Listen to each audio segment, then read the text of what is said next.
નવસારી જિલ્લામાં વાવાઝોડાએ વિકરાળ પરિસ્થિતિ લાવી દીધી છે। ત્યારે જે વાત કરવામાં આવે વાંસદાના સિણધઈની અને મહુવાના વેહવલ ગામની, ત્યાં લોકોની પરિસ્થિતિ કફોડી બની છે। કારણ કે અનેક ઘરોના પતરા ઉડાડી દીધા છે, છત ઉડાડી દીધી છે, ઘર વિહોણા લોકો થઈ ગયા છે। ત્યારે જ્યારે સેવાભાવી લોકોની વાત કરવામાં આવે તો ત્યારે જ્યારે સમસ્ત આદિવાસી સમાજના લોકો ત્યાં વેહવલ અને જે સિણધઈ ગામે જે લોકોના પડખે ઊભા રહી અને ત્યાં પહોંચી ગયા છે સેવા કરવા માટે। તાડપત્રી અને જ્યારે 2 મહિના જેટલું ચાલે એવું કરિયાણું લોકોને આપવા માટે પહોંચી ગયા છે। ત્યારે એ સેવાભાવી લોકોને જોઈએ અને જે શું શું આપ્યું છે એમણે એ પણ જોઈએ, અને જે કફોડી પરિસ્થિતિ થઈ છે એના પડખે ઊભા રહ્યા છે। ત્યારે સમસ્ત આદિવાસી સમાજના આગેવાનોએ એ પરિસ્થિતિના લઈને શું કીધું આવો જોઈએ, ત્યાંના હચ મચાવી દે એવા અને આંખમાં પાણી લાવી દે એવા દ્રશ્ય જોઈ લે।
ખાસ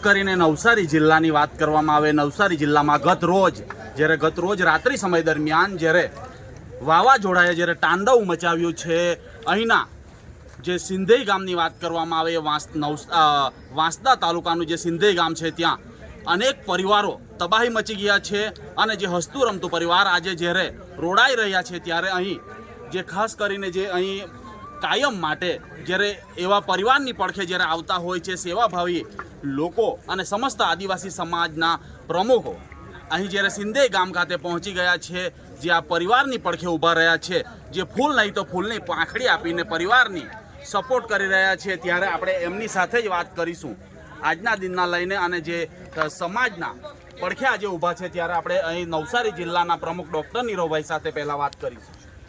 નમસ્કાર, જોહાર. ગઈકાલે જે વાવાઝોડાએ જે તાંડવ મચાવ્યું રીતસરનું, કેટલાય લોકોએ એવું પણ કહ્યું, વડીલોએ અને લોકોએ, કે આકાશમાં અગનગોળા જેવા ઉડતા જોયા અને જિંદગીમાં પહેલીવાર આવું તાંડવ જોયું કે જેમાં હાથમાં પકડેલો રોટલો પણ હવામાં ઉડી ગયો અને 500 લીટરની ટાંકીઓ પણ ઉડતા જોઈ લોકોએ અને ફ્રીજ પણ ઘરમાંથી બહાર ફેંકાઈ ગયા, ઊભા પાક પણ તૂટી ગયા. સંપૂર્ણ જે તારાજી વર્તાઈ છે તે ક્યારેય કલ્પનામાં નહીં આવે અને અત્યારે જે દ્રશ્ય જોયા છે તે ખરેખર વિચલિત કરી નાખે એવા છે. અને પરંતુ જે સિંધેઈ ગામ અને વાંસદા તાલુકો અને નવસારી જિલ્લા પ્રશાસનની જે પ્રશંસનીય કામગીરી રહી છે કે તમામે રાત દિવસ જાગીને તાત્કાલિકપણે અહીં સહાય પહોંચાડી છે અને જમવાનું પણ અહીં આપવામાં આવ્યું છે. અને સમસ્ત આદિવાસી સમાજ વતી જે મહુવા તાલુકાનું વહેવલ ગામ છે અને નવસારી જિલ્લાનું જે સિંધેઈ ગામ છે ત્યાં કુલ મળીને 100થી વધારે અનાજની કીટો અને 100થી વધારે તાડપત્રીઓ અને ગોદડાઓની જે વહેંચણી કરવામાં આવી છે. અત્યારે અમે સમસ્ત આદિવાસી સમાજની આખા ગુજરાત રાજ્યની ટીમના પ્રમુખ ડૉક્ટર પ્રદીપભાઈ ગરાસિયા સાહેબ અને નવસારી જિલ્લાની જે આદિવાસી જનજાગૃતિની ટીમ છે તેમની સાથે મળીને અહીં ખૂબ મોટી સંખ્યામાં આવ્યા છે. અહીં દ્રશ્યો ખરેખર એક આંખ ભીની કરી નાખે એવા પણ છે. અને નવસારી જિલ્લાએ તો ખૂબ સારું કામ કર્યું છે, પરંતુ જે મહુવા તાલુકામાં જે પ્રશાસને કામગીરી કરવી જોઈએ તે બિલકુલ નથી. આથી લોકોમાં ભારે અસંતોષ પણ છે. માત્ર સર્વે થયો છે, બીજી કોઈ કામગીરી થઈ નથી. અને લોકોએ જે બધા સેવાભાવી ટીમોએ જ મોટાભાગની સહાયો અત્યાર સુધીમાં પહોંચાડી છે તે ખૂબ જ દુઃખની બાબત છે. આ બાબતે તંત્રને એક ટકોર છે, સુરત જિલ્લાના તંત્રને, કે વહેલામાં વહેલી તકે તાત્કાલિક એ લોકોને સહાય પહોંચાડવામાં આવે, નહીં તો એ લોકોનું સુવાનું ક્યાં, જમવાનું ક્યાં, એ પણ અત્યારે મોટો પ્રશ્ન છે. આ હતા ડૉક્ટર નીરવ પટેલ. આપણે ગુજરાત રાજ્ય સમસ્ત આદિવાસી સમાજના ડૉક્ટર પ્રદીપભાઈ સાથે વાત કરીશું. એઓએ પણ આજે ખડે પગે પરિવારની મુલાકાત લીધી છે અને પરિવારની પડખે આવ્યા છે. ત્યારે જી, આ સમગ્ર ઘટના ખૂબ જ દુઃખદ ઘટના છે અને જે સિંધેઈ ગામના લોકોને જે તકલીફ પડી છે અને આ લોકો સ્તબ્ધ થઈ ગયા છે કે આ શું થઈ ગયું એમ. એ લોકો દુઃખમાંથી બહાર આવે, એમનું મનોબળ મજબૂત બને અને એમને માનસિક રીતે સાંત્વના મળે એટલા માટે અને એમને જે જરૂરિયાત છે એ જરૂરિયાત પૂરી પાડવાના એક પ્રયાસ રૂપે અમે અહીંયા આગળ ઉપસ્થિત થયા છે અને કીટ અને તાડપત્રીનું વિતરણ અમે કર્યું છે. અને આ લોકોની અંદર શક્ય એટલો મદદ કરવા માટે અમે તૈયાર છીએ. અને અહીંયાનું જે પ્રશાસન છે અને અહીંયાના જે રાજકીય તમામ પક્ષના રાજકીય આગેવાનોએ પણ અહીંયા ખૂબ જ મહેનત કરી છે અને એમણે પણ પોતાના બનતા પ્રયત્નો અહીંયા કર્યા છે. અને લોકોને રાહત મળે એ પ્રકારના એક સંતોષકારક વાતાવરણ અહીંયા જોવા મળ્યું કે ખૂબ જ ટૂંકા ગાળામાં અહીંયા આગળ એ ફેસિલિટી ઊભી કરવામાં આવી છે એ ખૂબ જ સરાહનીય છે. અને ગામની એકતા અને તમામ સેવાભાવી લોકોને તમામને હું અભિનંદન આપું છું અને આભાર માનું છું. જે આ તબક્કે જે તમે જોઈ શકો છો મારી પાછળ છે એ સેવાભાવી લોકો સેવા કરી રહ્યા છે. ફૂલ નહીં તો ફૂલની પાંખડી પરિવારને સેવા આપી રહ્યા છે. અને આપણી સાથે અહીં વલસાડથી પણ ઉપસ્થિત થયા છે એડવોકેટ. આપણે એમની સાથે વાત કરીશું. એઓ વલસાડથી સીધા પહોંચ્યા છે પરિવારની પડખે.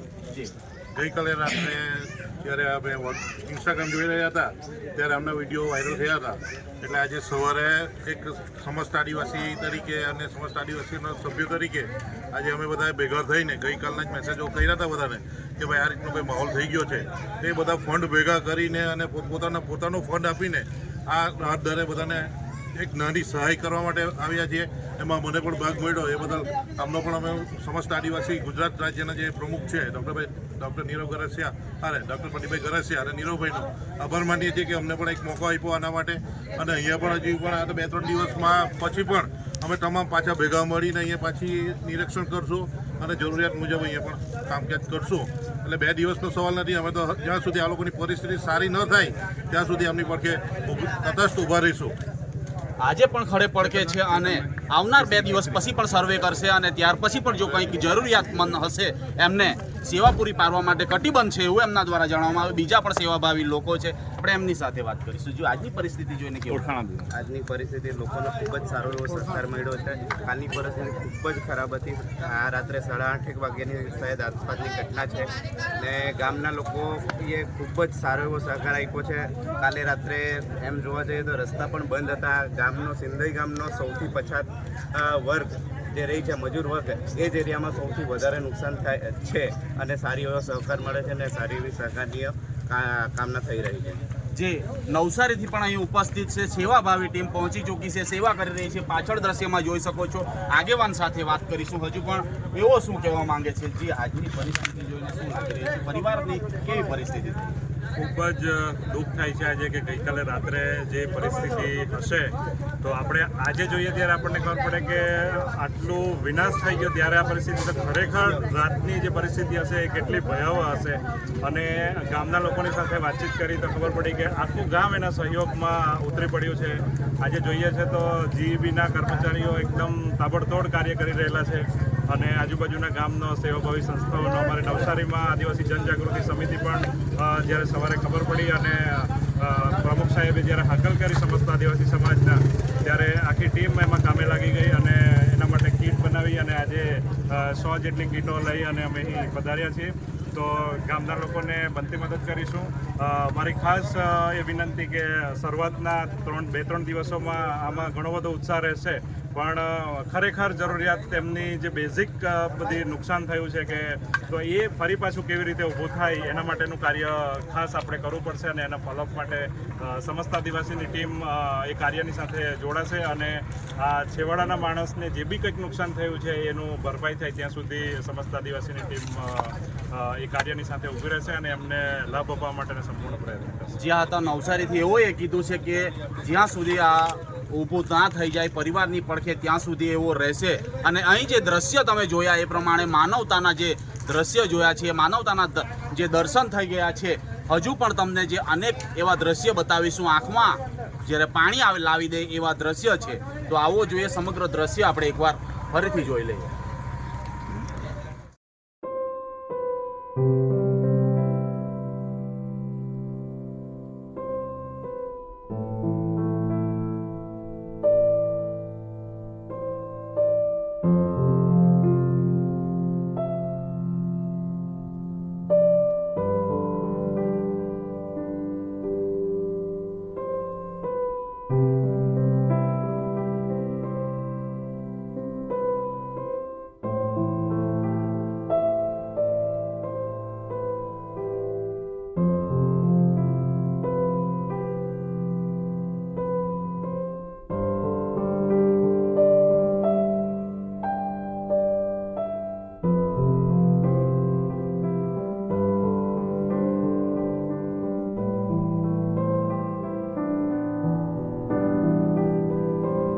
ડિસિઝન ન્યૂઝના બીજા વિડીયો જોવા માટે ચેનલ સબસ્ક્રાઇબ કરો અને બેલ આઇકન બટન પર જઈ ક્લિક કરો. સ્વતંત્ર અને આઝાદ પત્રકારત્વની મદદ કરવા નીચે આપેલા થેન્ક્સ બટન પર જઈ ક્લિક કરો. મદદની કિંમત નિશ્ચિત કરો અને ડિસિઝન ન્યૂઝની આ સફરમાં અમારા સાથી બનો.